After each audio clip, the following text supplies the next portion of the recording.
जंगल के दिल में जहां कदीम दरख्त आसमान की तरफ फैले हुए थे, वहां दरख्तों की चोटियों के दरमियान एक अफसानवी शहर छिपा हुआ था। इस शहर को ज़ैनत कहा जाता था और उसे देवताओं की रहाइश गाह कहा जाता था। सदियों से मतलाशियों और महम जोइयों ने ज़ैनत को तलाश करने की कोशिश की, लेकिन कोई भी कामयाब नहीं हुआ। ये शहर एक अफसाना ही रहा। एक सरगोशी की कहानी कैंप फायर के गर्द बताई गई।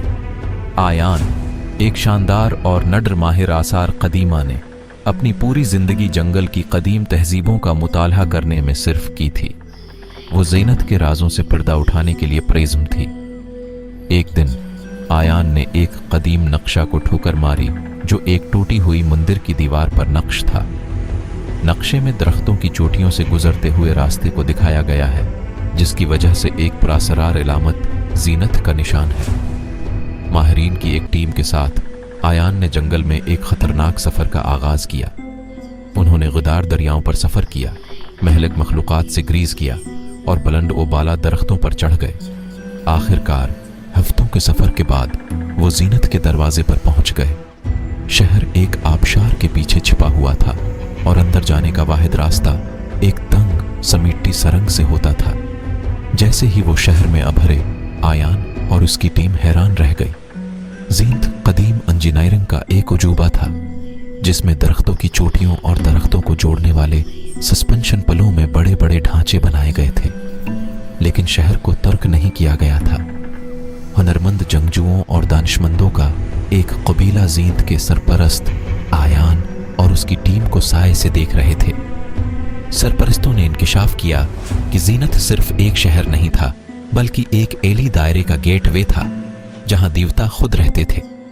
आयान और उसकी टीम को शहर के राजों से पर्दा उठाने और इंसानी और अलही दुनियाओं के दरमियान तवाज़ुन बहाल करने के लिए मुंतखब किया गया था। सरपरस्तों की मदद से आयान और उसकी टीम ने ज़ीनत के राजों से पर्दा उठाया, जिसमें कदीम नमूने, पुरअसरार तोमार और पोशीदा मंदिर शामिल हैं। उन्होंने दरियाफ्त किया कि शहर सिर्फ एक जिस्मानी जगह नहीं है, बल्कि एक रूहानी दायरा है जहां इंसान इलाही से जड़ सकते हैं।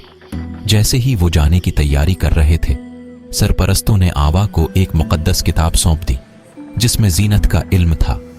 आवा ने शहर और इसके राजों की हिफाजत करने का अज़्म किया, इस बात को यकीनी बनाते हुए कि ज़ीनत की मीरास हमेशा जिंदा रहेगी।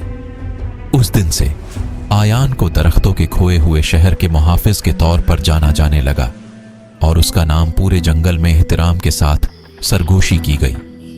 ज़ीनत की कहानी उम्मीद की करण बन गई, जो नस्लों को जंगल के छिपे अजायबात को तलाश करने और अलाही से जड़ने की तरगीब देती है।